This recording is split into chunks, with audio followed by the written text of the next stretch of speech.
a mango is eaten by him. Eaten by him. ಅಂದ್ರೇನು? ಮೊದಲನೇ ವಾಕ್ಯದಲ್ಲಿ ಈ ಈಟ್ಸ್ ಎ ಮ್ಯಾಂಗೋ ಅಂತಿದೆ. ಅವನು ಒಂದು ಮಾವಿನ ಹಣ್ಣನ್ನ ತಿಂತಾನೆ. ಎರಡನೇ ವಾಕ್ಯದಲ್ಲಿ ಆ ಮ್ಯಾಂಗೋ ಅನ್ನೋದು ಸಬ್ಜೆಕ್ಟ್ ಆಗುತ್ತೆ. A mango is eaten by him. He ಇರೋದು ಆಬ್ಜೆಕ್ಟ್ ಫಾರ್ಮ್ ಹಿಮ್. ಅವನಿಂದ ಒಂದು ಮಾವಿನ ಹಣ್ಣು ಅವನಿಂದ ತಿನ್ನಲ್ಪಡುತ್ತೆ. ಇದು ಪ್ಯಾಸಿವ್ ಫಾರ್ಮ್.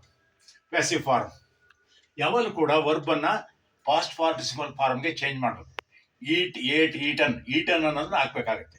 ಮತ್ತೆ ಇದು present tense, simple present tense ಇದ್ರೆ ಇಲ್ಲಿ ಈಸ್ ಹಾಕ್ಬೇಕಾಗತ್ತೆ. ಇದು ಪ್ಲೂರಲ್ ಆದ್ರೆ ಆರ್ ಹಾಕ್ಬೇಕಾಗತ್ತೆ. ಈಗ ನೋಡೋಣ. Is eating A banana. Is eating A banana ಅಂದ್ರೇನು? ಅವನು ಒಂದು ಬಾಳೆಹಣ್ಣನ್ನು ತಿಂತಾ ಇದ್ದಾನೆ. ಈಟಿಂಗ್ ಅನ್ನೋದು ಇದು ಪ್ರೆಸೆಂಟ್ ಕಂಟಿನ್ಯೂಸ್ ಟೆನ್ಸ್. ಇಲ್ಲಿ ಈಸ್ ಅಂದ್ರೆ ಪ್ರೆಸೆಂಟ್ ಕಂಟಿನ್ಯೂಸ್ ಆದ್ರಿಂದ ಈ ಆಬ್ಜೆಕ್ಟ್ ಸಬ್ಜೆಕ್ಟ್ ಆಗುತ್ತೆ.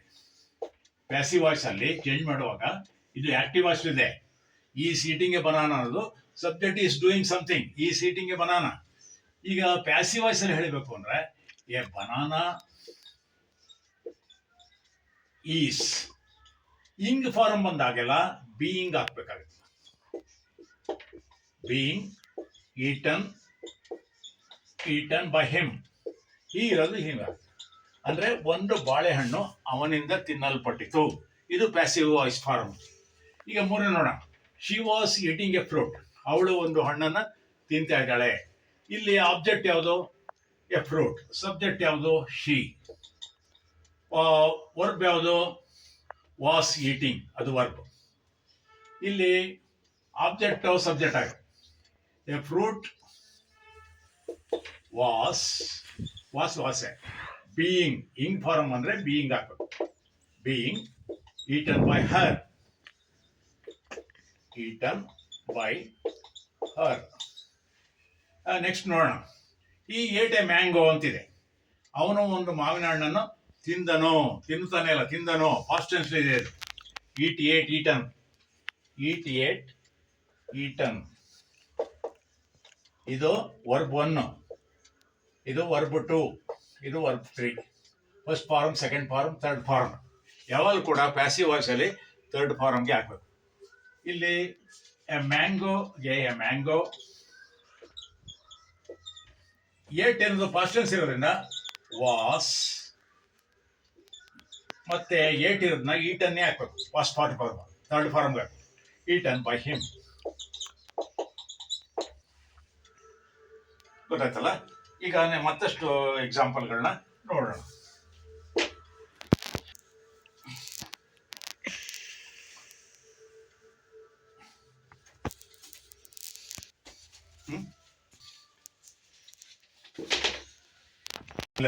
The company developed a new product.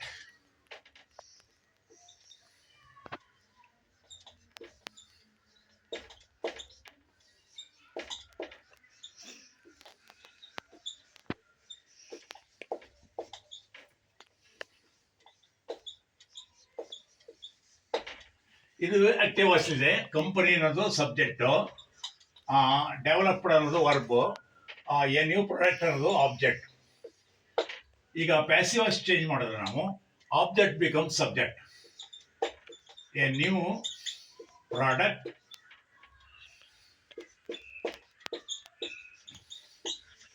Was developed by the company.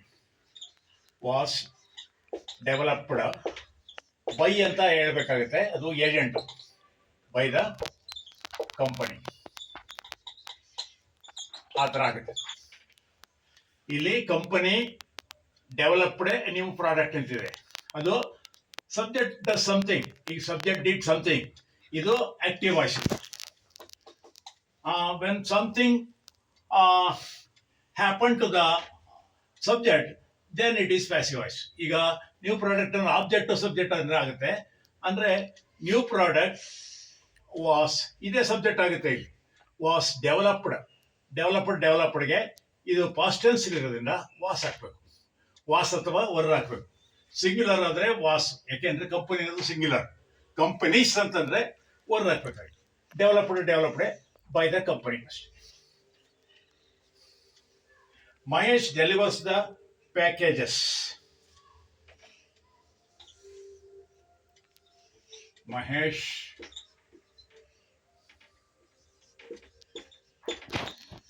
delivers the packages. ನೋಡಿ ಇಲ್ಲಿ ದ ಪ್ಯಾಕೇಜಸ್ ಅನ್ನೋದು ಆಬ್ಜೆಕ್ಟ್, ಅದು ಪ್ಯಾಸಿವ್ ವಾಯ್ಸ್ ಚೇಂಜ್ ಮಾಡಿದಾಗ ಫ್ರಂಟ್ ಬರ್ತದೆ, ಮುಂದೆ ಬರ್ತದೆ. ದ ಪ್ಯಾಕೇಜಸ್ ಡೆಲಿವರ್ಸ್ ಅಂತಿದೆ present tense, simple present tense, ಆದ್ರಿಂದ ಆರ್ ಹಾಕ್ಬೇಕಾಗುತ್ತೆ. ಯಾಕೆಂದ್ರೆ ಇಲ್ಲಿ ಪ್ಯಾಕೇಜಸ್ ಇರೋದ್ರಿಂದ ಆರ್. ಡೆಲಿವರ್ಸ್ ಇರೋದು ಡೆಲಿವರ್ಡ್ ಆಗುತ್ತೆ, third form. Delivered by Mahesh. ಅದು answer. Next one, she wrote a letter ಅಂತ ಇದೆ. ಇದು ಆಕ್ಟಿವ್ ವಾಯ್ಸ್ ಇದೆ. She wrote a letter. ಇಲ್ಲಿ ಸಬ್ಜೆಕ್ಟ್ ಶಿ, ರೋಟ್ ಅನ್ನೋದು ಇದು ವರ್ಬ್, ಎ ಲೆಟರ್ ಅನ್ನೋದು ಆಬ್ಜೆಕ್ಟ್. ಅದು ಮುಂದಕ್ಕೆ ಬರುತ್ತೆ. ಎ ಲೆಟರ್ ಇದು ಪಾಸ್ಟ್ ಟೆನ್ಸ್ ಇದ್ರೆ ವಾಸ್ ಹಾಕ್ಬೇಕು ಅಥವಾ ವರ್ ಹಾಕ್ಬೇಕು. ಸಿಂಗ್ಯುಲರ್ ಆದ್ರಿಂದ ವಾಸ್ ಹಾಕ್ಬೇಕು. ರೋಟ್ ಅನ್ನೋದು first participle form written. Write, wrote, written. By she ಅಂತ ಹಾಕ್ಬಾರ್ದು, ಬೈ ಹರ್ ಅಷ್ಟೇ. ಅರ್ಥ ಆಯ್ತಾ ಇದಲ್ವಾ?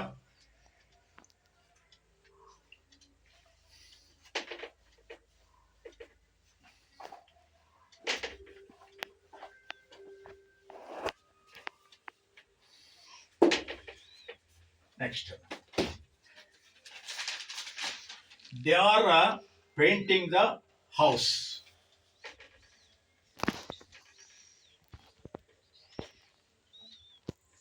They are painting the house.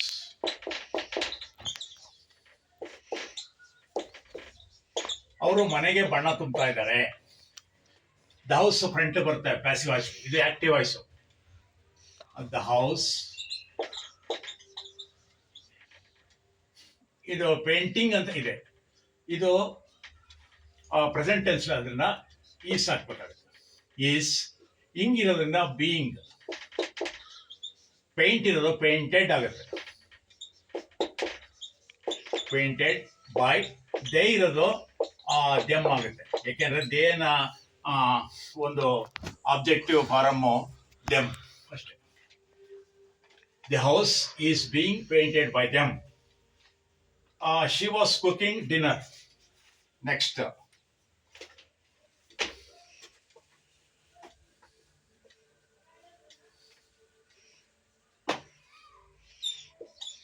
She was cooking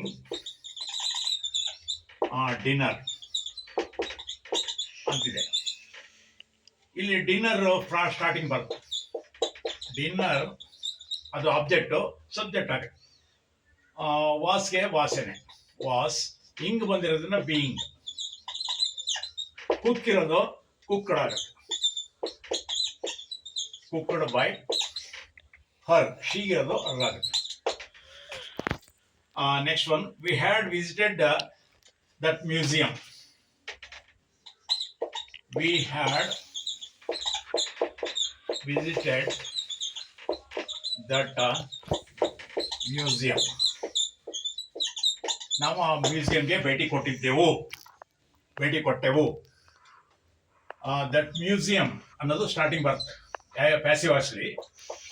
that museum. ಇದು ಇಡಿ ಇರೋದ್ರಿಂದ ಪಾಸ್ಟ್ ಟೆನ್ಸ್ ಆದ್ರಿಂದ ವಾಸ್ ಆಗುತ್ತೆ. ವಿಸಿಟೆಡ್ಗೆ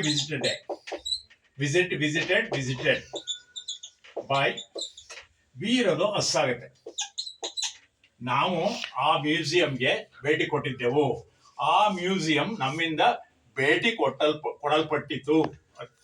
that museum was visited by us.